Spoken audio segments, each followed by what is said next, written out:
আজকে যেদিনের ব্লগটা শেয়ার করছি সেদিনকে ছিল ভ্যালেন্টাইন্স ডে। তো যথারীতি উইকেন্ড পড়েছিল, তো দেবাঞ্জন অফিস থেকে আসার পর আমরা বেরিয়ে গেছি। তো ফার্স্টে আমরা গেছিলাম চন্দ্রানী পালসে, যে অফার চলছিল কিছু ফিঙ্গারিং দেখব। যা যা ছিল সেই ফিঙ্গারিং আমার কিছু পছন্দ হয়নি, আর যেগুলো পছন্দ ছিল সেগুলো সোল্ড আউট হয়ে গেছে। তারপর আমরা একটু চলে গেছিলাম রেস্টুরেন্টে। ভ্যালেন্টাইন্স ডেতে রেস্টুরেন্টে না খেলে কেমন একটা করে। তো সে আনফর্চুনেটলি তো সেদিনকে ছিল শনিবার, তো আমাদের নিরামিষ, তো আমরা ননভেজ কিছু খেতে পারবো না, তাই অনেক দোকান খুঁজে খুঁজে আমরা একটা ভেজের দোকান পেয়েছিলাম, তো সেখানে গেছিলাম।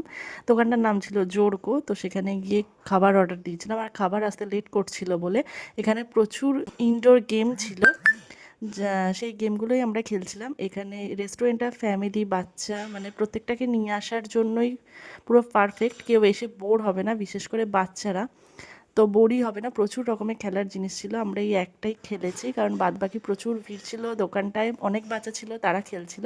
তারপরে আমাদের খাবারগুলো চলে এলো, তো অর্ডার দিয়েছিলাম বার্গার, ফ্রেঞ্চ ফ্রাই আমার ফেভারিট, মকটেল, আর দেবাঞ্জনের জন্য অর্ডার করেছিল ওভারলোডেড এক্সট্রা চিজ পিৎজা।